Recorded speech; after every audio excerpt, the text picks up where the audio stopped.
Le cholestérol élevé est un problème silencieux qui peut endommager tes artères sans que tu t'en rendes compte. Aujourd'hui, je veux t'expliquer comment tu peux commencer à le contrôler de manière pratique et naturelle grâce à un aliment clé que nous verrons un peu plus loin. Lorsque tu comprends comment fonctionne ton corps, tu peux prendre de meilleures décisions et protéger ton cœur avec plus de clarté. Je suis le docteur Gabriel Menat et je te demande de prendre quelques minutes, de t'asseoir calmement et de prêter attention, car lorsque nous comprenons le pourquoi des choses, nous faisons davantage confiance et nous appliquons mieux ce que nous apprenons.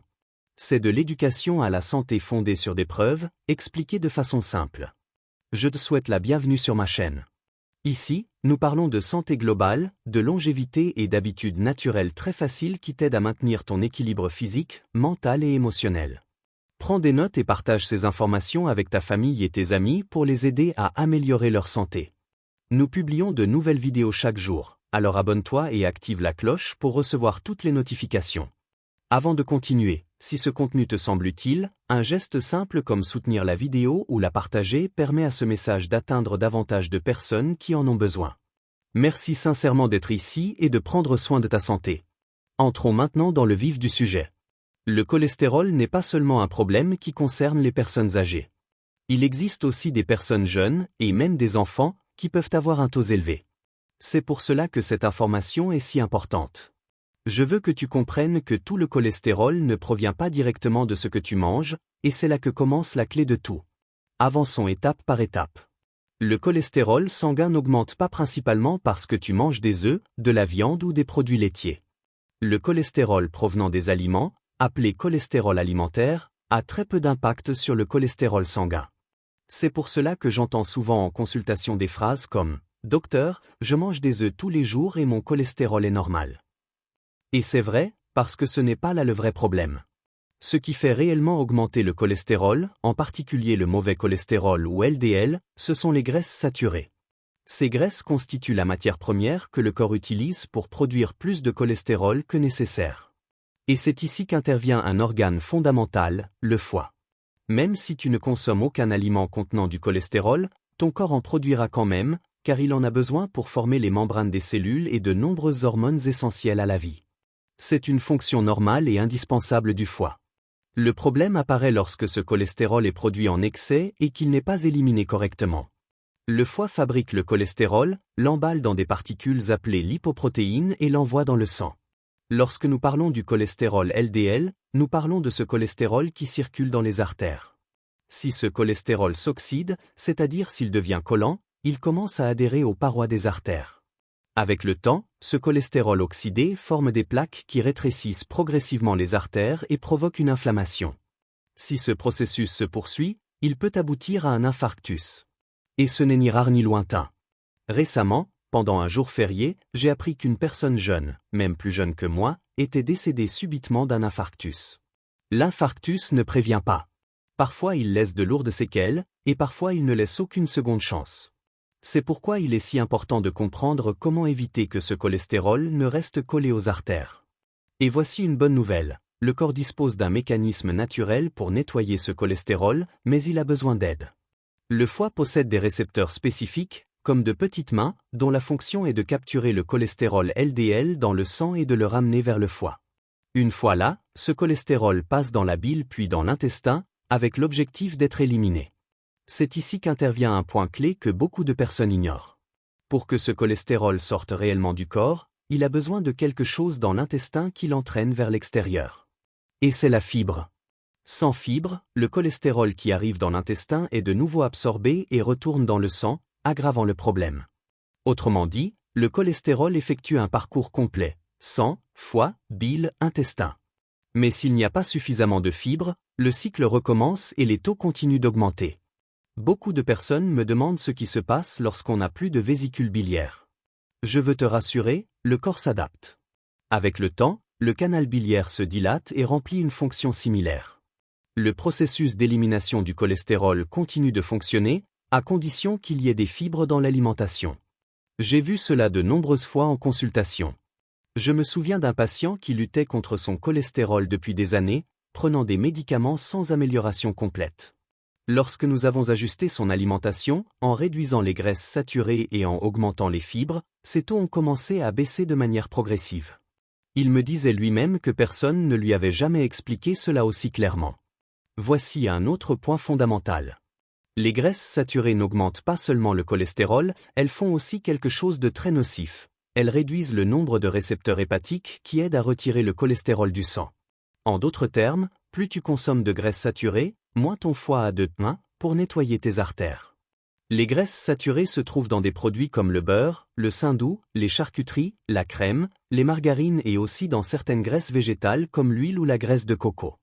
Il ne s'agit pas de les éliminer totalement, mais de les réduire de manière consciente. Tu peux consommer des aliments riches en fibres, mais si en même temps tu continues à manger beaucoup de graisses saturées, l'effet sera limité. C'est comme balayer le sol tout en continuant à jeter des déchets. L'aliment dont nous allons parler aujourd'hui agit sur deux plans, il aide à entraîner le cholestérol dans l'intestin et favorise le fait que ce cholestérol ne retourne pas dans le sang. Mais pour que cela fonctionne correctement, il est essentiel de réduire les graisses saturées. Avant de poursuivre, si ces informations t'aident, je t'invite à t'abonner à la chaîne et à activer la cloche. Tu recevras ainsi chaque nouvelle vidéo avec des conseils pratiques pour prendre soin de ta santé. Partage aussi cette vidéo avec quelqu'un que tu sais confronté à un cholestérol élevé. Bien souvent, nous aidons plus que nous ne l'imaginons. Sur la chaîne du Dr Gabriel Menat, nous nous engageons à t'expliquer la santé de manière claire, proche et applicable à ta vie quotidienne. Dans le prochain bloc, nous continuerons à approfondir pour que tu comprennes encore mieux comment soutenir ton corps et lui donner les outils nécessaires pour garder ton cholestérol sous contrôle.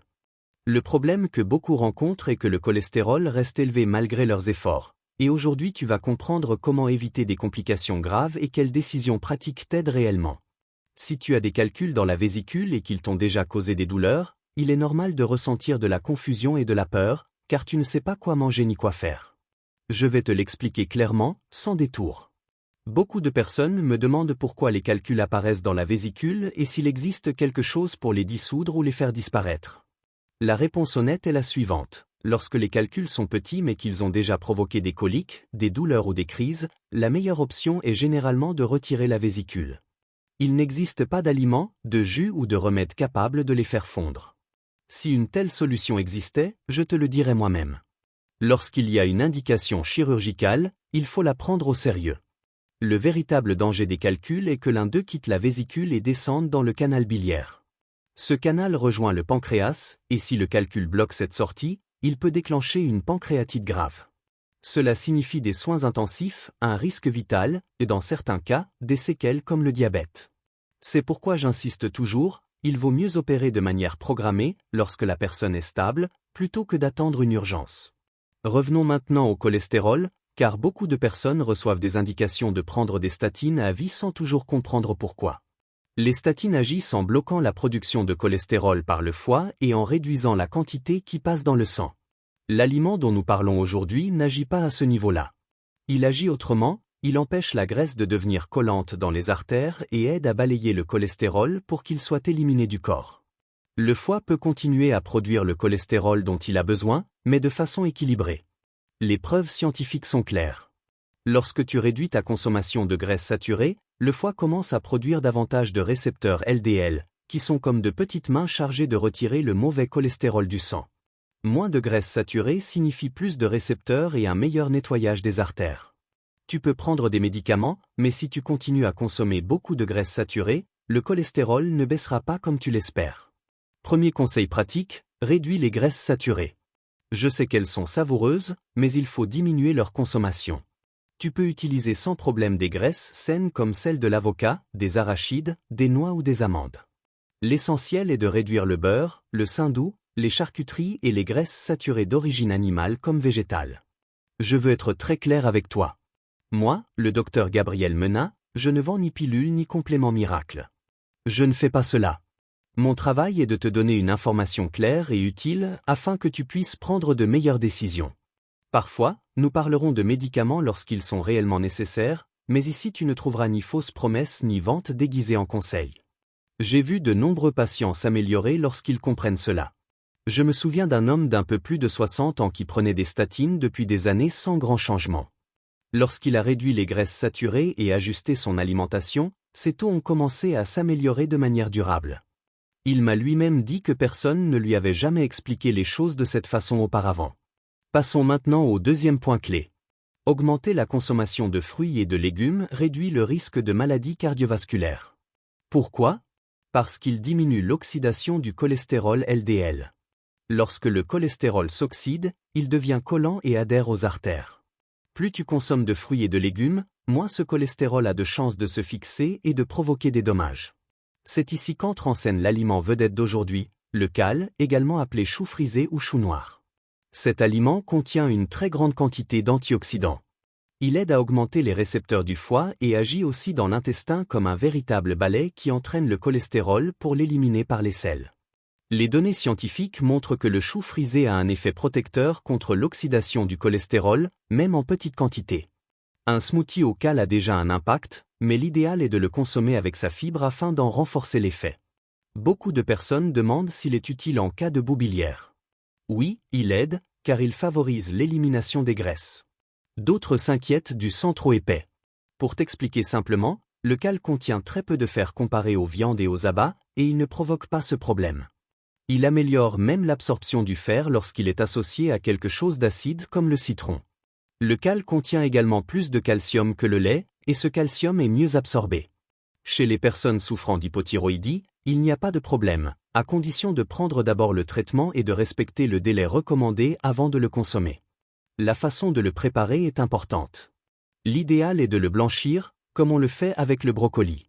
Cela consiste à le plonger environ 30 secondes dans de l'eau bouillante, puis à le passer immédiatement dans de l'eau glacée. Ce processus permet aux antioxydants de remonter à la surface de la feuille et donne une couleur vert intense. C'est à ce moment-là qu'il apporte le plus de bénéfices. Lorsque le cale est bien préparé, il est plus facile à mâcher, plus agréable à manger et beaucoup plus efficace pour éviter que le cholestérol n'adhère aux artères. Si tu le consommes cru et qu'il te provoque des ballonnements, cette méthode est préférable. En résumé, pour celles et ceux qui viennent de nous rejoindre, le foie produit du cholestérol, l'envoie dans le sang sous forme de LDL, puis tente de le retirer grâce à des récepteurs. Ce cholestérol passe dans la bile, arrive dans l'intestin, s'il rencontre des fibres comme celle du cale, il est éliminé. S'il n'y a pas de fibres, il est réabsorbé et le problème recommence. Le cale remplit deux fonctions essentielles, il empêche le cholestérol de s'oxyder et de se fixer, et il aide à l'éliminer du corps. Tout cela fonctionne beaucoup mieux si tu réduis les graisses saturées. Il ne s'agit pas d'interdiction, mais de choix intelligents et durables. Tu peux consommer du cale tous les jours, en salade, en smoothie, en remplacement de la laitue ou même occasionnellement déshydraté. Il n'y a pas de quantité stricte. Écoute ton corps et intègre-le à ta routine. Nous avançons pas à pas, avec une information claire et pratique, car comprendre ce qui se passe dans ton corps te donne le pouvoir de mieux prendre soin de toi. Le problème auquel beaucoup sont confrontés est que, même en voulant faire baisser leur cholestérol et protéger leur cœur, ils ne savent pas comment préparer les aliments pour qu'ils soient réellement efficaces. Et voici une partie essentielle de la solution.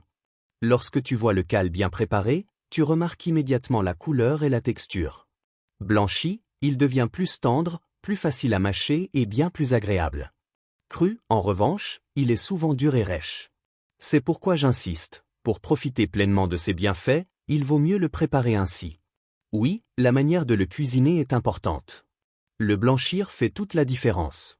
Concernant les huiles, ma recommandation est de les utiliser à froid chaque fois que possible. Si tu dois cuire ou faire revenir des aliments, l'huile d'olive est la meilleure option, car elle résiste mieux à la chaleur. Au début, son goût peut demander un temps d'adaptation, mais avec le temps il devient agréable et le corps t'en remercie. Le cale appartient à la même famille que la laitue, mais ce n'est pas la même chose. Ce sont des parents, certes, mais le cale possède des propriétés nutritionnelles bien plus puissantes. C'est pour cela que nous le mettons aujourd'hui en avant. D'autres légumes de cette famille qui aident aussi sont le brocoli, le chou-fleur, la blette et les épinards. Tous peuvent être blanchis, toujours brièvement, environ 30 secondes. Car s'ils sont trop cuits, ils perdent leur saveur, leur texture et cette couleur vert intense qui indique leur richesse nutritionnelle. J'ai vu en consultation à quel point ces changements fonctionnent. Je me souviens d'une patiente d'environ 65 ans, très disciplinée, qui se préoccupait depuis longtemps de son cholestérol. En intégrant le cale presque tous les jours, en réduisant les graisses saturées et en ajoutant de l'avoine au petit déjeuner, ses analyses ont commencé à s'améliorer en quelques mois. Ce n'était pas de la magie, mais de la constance et une bonne compréhension du processus. Tu peux consommer sans problème environ 1 tasse à 1,5 tasses de cale par jour. Si tu l'associes à une réduction des graisses saturées et à des aliments comme l'avoine préparée la veille, l'effet est bien plus important. Pour les personnes ayant un côlon irritable ou inflammé, le cal aide aussi, car sa fibre nourrit le microbiote et réduit l'inflammation intestinale. Le saindoux, l'huile de coco et le beurre de cacao, même lorsqu'ils sont d'origine végétale, sont des graisses saturées. Le problème n'est pas le cholestérol qu'ils contiennent, mais le fait que ces graisses, solides à température ambiante, réduisent la capacité du foie à retirer le cholestérol du sang. C'est pour cela que le cholestérol augmente. En cas de polype de la vésicule, le cal peut être consommé. S'il y a des calculs, il ne les dissout pas, mais il n'est pas contre-indiqué. Le kéfir est une meilleure option que le yaourt industriel, même si tu dois te rappeler que tous les produits laitiers contiennent des sucres naturels. Le jus de cal aide, oui, mais je le répète toujours, la fibre est essentielle.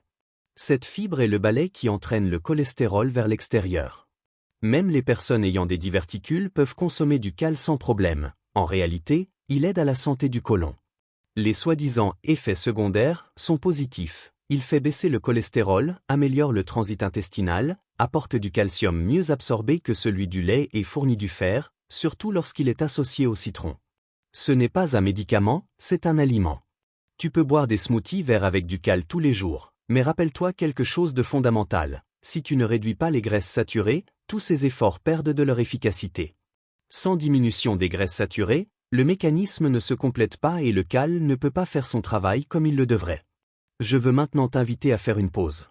Tout comme nous prenons soin du corps, il est aussi important de prendre soin du cœur intérieur, du cœur émotionnel et spirituel. Aujourd'hui, je t'invite, de manière simple et profonde, à remercier Dieu pour ta vie, pour chaque jour où tu respires et pour l'opportunité d'apprendre de nouvelles choses qui te permettent de prendre soin de ta santé et de celle de ceux que tu aimes. La gratitude ouvre le cœur et nous rappelle que nous ne sommes pas seuls sur ce chemin. Si ce contenu t'aide, je t'invite chaleureusement à t'abonner à la chaîne, à partager cette vidéo avec quelqu'un que tu sais lutter contre le cholestérol, à laisser ton commentaire et à activer la cloche. Chaque jour, nous publions de nouvelles vidéos spécialement pensées pour t'accompagner, t'orienter et prendre soin de toi. Sur la chaîne du Dr Gabriel Menat, nous sommes très heureux de pouvoir contribuer à ton bien-être, de t'aider à améliorer tes habitudes et de marcher avec toi vers une vie plus saine et plus consciente. Demain, une nouvelle vidéo sera disponible et nous t'y attendons déjà à bras ouverts. Ici, ta santé compte, ton temps compte et ta vie compte. Merci d'être là, merci pour ta confiance et que Dieu te bénisse toujours.